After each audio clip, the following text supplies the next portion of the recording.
안녕하십니까. 매일 아침 조간신문의 주요 기사를 딱딱 풀어서 해석해드리는 조간딱풀 11월 24일 화요일에 인사드립니다. 오늘부터 그 수도권의 사회적 거리두기 2단계로 상향이 됐죠. 특히 서울시에서는 3단계에 준하는 그런 방역 대책을 어제 발표를 했습니다. 연말까지 1000만 시민 긴급 멈춤 기간 이렇게 선포를 하고 여러 가지 거리두기 조치들을 발표를 했습니다. 지금 뭐 한절기까지 겹치는 이 시기이기 때문에 건강에 유의하시기 바랍니다. 자, 오늘 그 조간신문들의 하두는 주로 이제 코로나 거리두기 여기에 많이 있었고, 또 수능시험 걱정이죠. 다음 달 12월 초에 있는데, 그리고 또 집값, 전세난, 보유세, 또 뭐 미국 바이든의 조각 문제까지 조간신문들의 하두는 상당히 다양합니다. 그 중에서도 오늘 눈에 띄는 그 일면 톱 기사는 조선일보 기사입니다. 자, 조선일보 일면 톱 보시면은 이낙연 민주당 대표죠. 가덕도뿐이 아니고 대구, 강주에도 신공항 특별법을 만들자. 대구, 강주, 이낙연, 대구, 강주도 신공항 특별법 만들자. 자, 지금 부산 가덕도가 김해 신공항안을 사실상 뭐 백지화시키면서 가덕도에 공항을 만들기 위해서 특별법을 만든다. 이런 이야기가 있죠. 그래서 이것이 이 부산시장 보궐선거를 염두에 둔 이 포퓰리즘 아니냐 그런 지적이 나오는 상황에서 이낙연 민주당 대표가 그 상황에서 대구 쪽이 반발을 하고, 또 강주 쪽도 그러면 우리는 영남권, 저쪽에 영남권 하면 이쪽에 서남권 신공항 짓자 이렇게 하니, 그럼 좋다, 양쪽 다 하자, 대구하고 강주도 신공항 특별법을 만들자 이렇게 이야기를 한 겁니다. 지금 그러니까 신공항 건설을 위해 민주당이 추진 중인 이 가덕도 특별법 외에도 대구와 강주 지역 신공항 건설과 관련한 특별법도 여야가 협의해서 처리하자 이렇게 제안을 했습니다. 여야가 협의해서 처리하자 이 상황이 되면은 또 야당 의원들도 여기에 반대할 수가 없습니다. 그 지역의 현안과 관련된 문제들이기 때문에 만약에 이 제안이 실현이 되면 세계 권역, 가덕도, 대구, 강주 세계 그 권역에서 국비 수십조 원이 들어가는 신공항 건설이 동시에 추진돼야 됩니다. 이렇게 되면은 결국 내년 서울시장, 부산시장 보궐선거, 그리고 후년에 대통령 선거, 지방선거 이것을 앞두고 여권의 신공항 정치가 시작됐다. 그리고 또 토건 정치를 하는 것 아니냐 이런 이야기까지 쏟아져 나오고 있습니다. 주민들의 공항 수요가 있고, 주민들이 정말 공항을 필요로 하고 수요가 있고, 또 재정이 넉넉하고 하면은 얼마든지 뭐 공항 지어도 좋겠죠. 그렇지만 지금은 또 특히 코로나 이 시국에서 상당히 돈을 아껴야 되는 뭐 그런 상황이기도 하고, 실제로 그런 그 공항이 필요한지 그런 문제 지금 이야기되는 이것뿐이 아닌데 여러 곳에서 지금 공항 이야기가 나오고 있는데 다 공항이 필요한지 그런 문제를 잘 살펴야 되는데, 선거를 노린 공항 포퓰리즘으로 무턱대고 막 공항을 짓다가 보면은 상당히 곤란한 문제가 생겼다는 것은, 우리 지금 이 공항 포퓰리즘에 대한 그 역사가 우리나라에서 꽤 깊습니다. 제가 몇 가지만 말씀을 드리면은 지역구에 공항을 유치하기 위해서 정치권 실력자들이 막 공항을 막 공약을 했죠. 공약을 해서 나중에 실제로 공항을 막 지었습니다. 지었는데 거의 다 지금 제대로 활용을 못하는 그런 상황인데, 많이 들어보셨을 것입니다. 가령 예를 들어서 뭐 어떤 공항은 할줄에서 고추를 말린다. 그래서 고추 말린다 이런 이야기가 나오고, 그러면 또 오늘 또 어떤 이야기가 나온 것은, 그러면 가덕도 신공항에 그 수요가 없으면은 뭐 또 뭐 멸치 말릴 거냐 뭐 이런 이야기까지 좀 농담 섞인 비하하는, 조롱하는 그런 말까지 지금 나오고 있습니다. 실제로는 뭐 그렇게 가서는 큰일 나겠죠. 그거는 안 되겠죠. 그런데 지금까지 이 공항을 가지고 막 공약을 막 남발을 해왔기 때문에 그런 이야기까지 나오는 겁니다. 예를 들어서 청주공항은 노태우공항 이렇게 불립니다. 충청권 선거 공약으로 청주공항을 지어준다고 해서 지어줬고, 그 같은 이유로 양양공항은 김영삼공항, 모항공항은 김대중공항 이렇게 불립니다. 그리고 실제 정치인 이름들을 막 붙인 공항도 있죠. 울진공항은 김중건공항, 예천은 유학성공항, 김제는 정동영공항 이런 식으로 본인들이 막 갔다가 그 공항 공약을 해서 실제로 정치적 힘이 있으니 밀어붙인 겁니다. 무안공항은 하나각공항 이렇게 불립니다. 자, 그런 상황에서 지금 아예 가덕도 공항을 노무현 공항으로 이름 붙이자. 뭐 조국이 이런 이야기까지 했죠.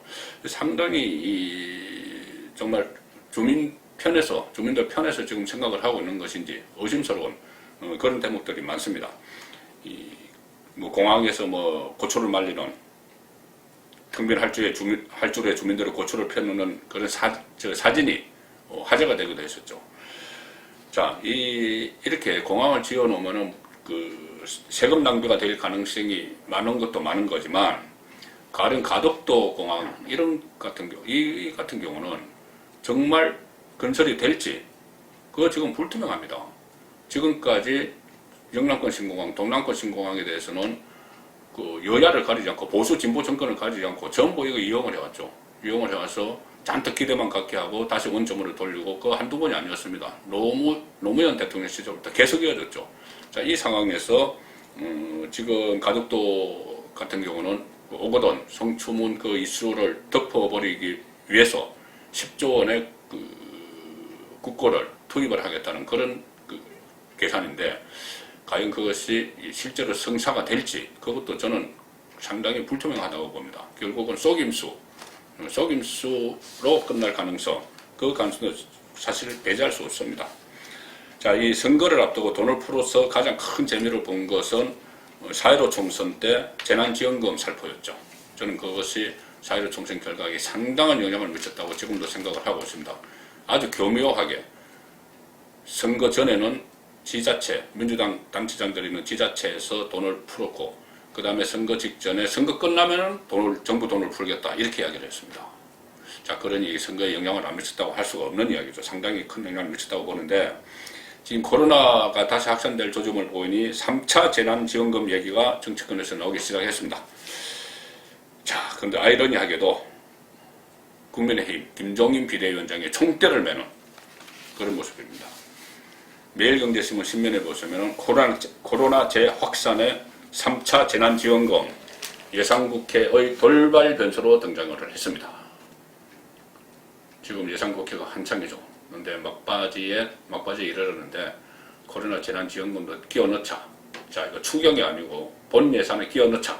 자, 이야기가 지금 갑자기 나오기 시작했습니다. 이 국민의힘 김종인 위원장이 하는 이야기입니다. 본 예산에 지원금 반영하라. 그런데 정의당도 한 목소리 냅니다. 국민의힘과 정의당이 한 목소리. 사실 이야기하면 국민의힘이라기보다는 김종인 위원장이죠. 김종인과 정의당이 한 목소리를 내고 이재명도 1월에 지급하자. 그런데 정부에서는 물리적으로 불가능해 이렇게 빠집니다.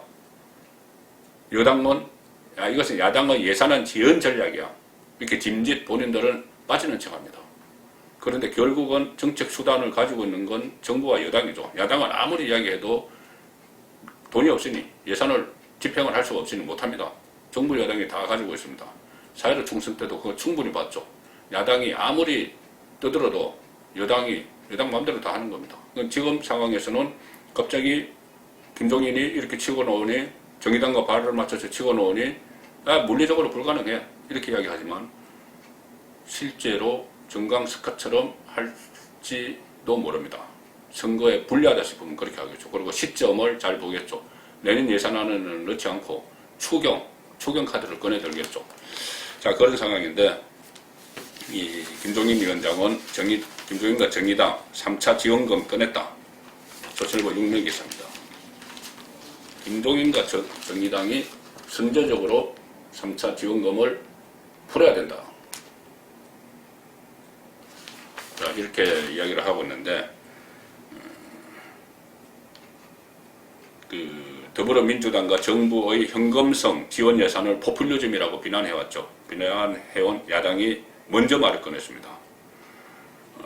내년 보궐선거와 후년 대선을 의식한 것으로 해석이 된다. 이렇게 조선일보가 봤고, 민주당은 시기상조라는 입장을 밝혔지만 향후 지급 가능성은 열어뒀다. 여러 가지 수단이 있죠. 지금 안 해도 나중에 추경으로 하면 됩니다. 지금 내년 본 예산에 끼워 넣으면은 마치 김종인이 하자고 해서 하는 것처럼 김종인에게 공이 돌아갈 가능성이 있으니 그것을 배제를 하고 추경에 끼워 넣겠다는 그런 심산일 걸로 저는 봅니다. 자, 김종인 위원장이 이 말을 하면서 이것이 정부의 신뢰 문제가 있다. 그러니까 지금 안 하고 내년 그 추경 문제가 다시 거론되면은 정부의 신뢰 문제가 있다. 이렇게까지 이야기했습니다. 김종인이 지금 정부의 신뢰 문제까지 걱정을 할 수 있는 처지인지, 그것도 그렇지만은, 자, 선수를 친다고 해서 지금 어차피 정책 수단은 정부 여당이 갖고 있습니다. 그리고 나중에 정부 여당이 이것보다 더 과도한 코로나를 빌미로 해서 더 과도한 복지 포퓰리즘, 돈 풀기, 이것을 갖고 나와도 김종인 비대위 체제에서는 뭐라고 말할 명분이 없는 거죠. 견제할 수도 없습니다. 본인들이 먼저 이야기를 했기 때문에. 물론 제가 말씀드린 공항과 마찬가지로 재난지원금도 정말 국민들이 필요로 하고 또 돈이 넉넉하고 그러면은 다 풀어야 됩니다. 국민 어려우면 다 풀어줘야 되죠. 국간이 차 있으면 다 풀어주고, 국간을 뭐 안 차서도 너무 어려우면 좀 빌려서라도 주고 막 해야 되는데, 지금 이렇게 할 때면은 나라 국가는 누가 채울 건지 그것이 걱정이 되는 것이죠. 당장 뭐 후세대, 지금까지는 후세대에 부담을 준다고 했는데 후세대가 아니라 문재인 정권이 끝나고 나면은 바로 다음 정권에 부담이 갈 수가 있고, 그 부담은 다시 국민의 부담으로 옵니다. 국민의 부담이라는 것은 세금 폭탄이죠. 어차피 이 돈을 푸는 것은 국민 돈입니다. 국간이 비면은 국민들에게 세금을 왕창 물려서 그걸로 메꾸는 거죠. 아주 쉬운 국정운영 방식입니다. 자, 중앙일보 이면을 보시면 그런 말이 나옵니다. 이슈 종부세 폭탄해서 종부세 대상 1년새 10만 명이 늘었다. 그리고 내년에는 부담 더 커진다. 선심은 정부가 쓰지만 부담은 국민들이 질 수밖에 없습니다. 그 아래 보면은 지방세도 막 늘고 있습니다. 자, 지방세도 가구당 6년 사이에 285만 원에서 지금 422만 원으로 늘었습니다. 취득세, 지방소득세는 70 내지 80%까지 늘어났고, 이 종부세 같은 경우는 서울의 동작구에서는 3년새의 종부세 대상이 제로였는데 가구가 하나도 없었습니다. 문재인 정권 출범할 때.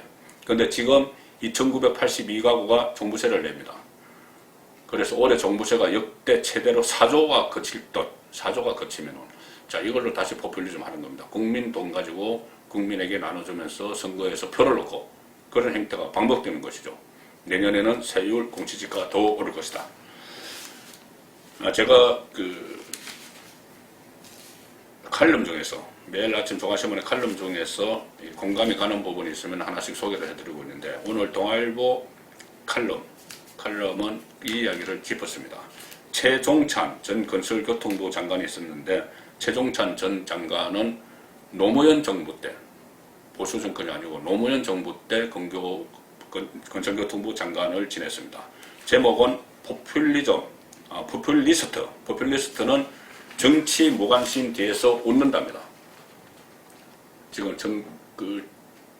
정책, 선심성 정책 남발하고 돈 푸는 포퓰리스트죠. 포퓰리스트는 국민들이 정치에 무관심할수록 웃는다.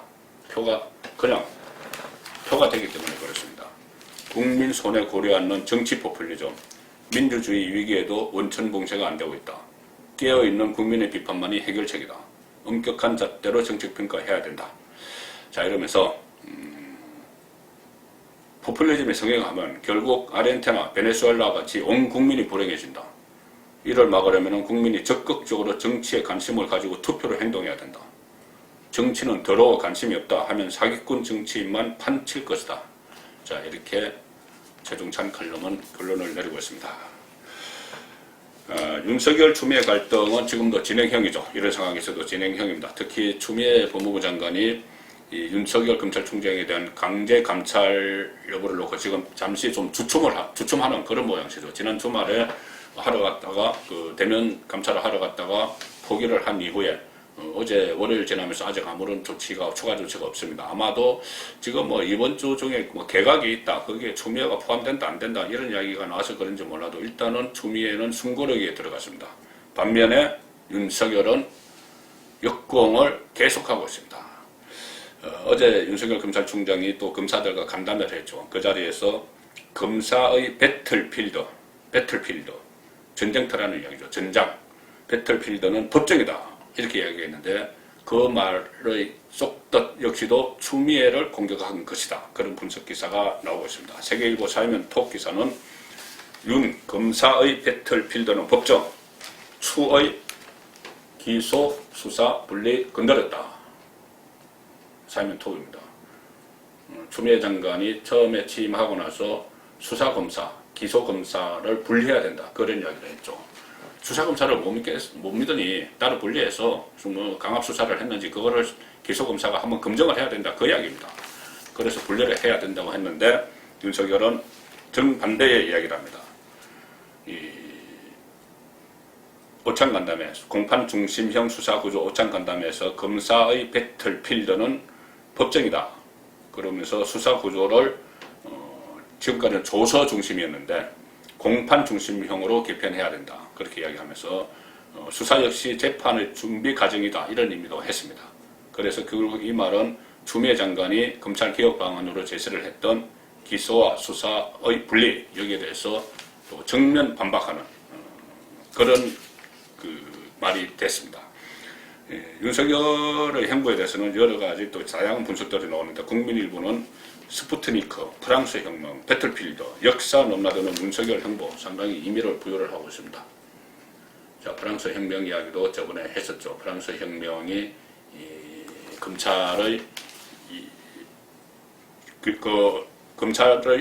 검찰의 탄생이 프랑스 혁명의 결과로 나왔다. 이렇게 이야기를 한 적이 있습니다. 그리고 스푸트니크는 뭐냐면은 대전 고검 지검 방문했을 때 소련이 스푸트니크 위성을 발사한 뒤에 교육 개혁이 평등 교육에서 영재 교육으로 변화했다. 이렇게 말을 했습니다. 그래서 검찰 개혁에 대해서도 시대가 요구하는 모습이 달라질 수 있다. 이렇게 이 점을 시사했는데 그것은 결국은 살아있는 권력을 수사하는 것이 검찰 개혁의 핵심이다. 그 말과 연결돼서 지금 관심을 모으고 있는 겁니다. 자, 오늘도 이 상황에서 윤석열이 과연 또 무슨 말을 할지 오늘도 검사들과의 대화가 있습니다. 대화가 있기 때문에 오늘 윤석열이 어떤 발언을 놓을지 그것도 좀 지켜봐야 될 대목인 것 같습니다. 조간 딱 버렸습니다.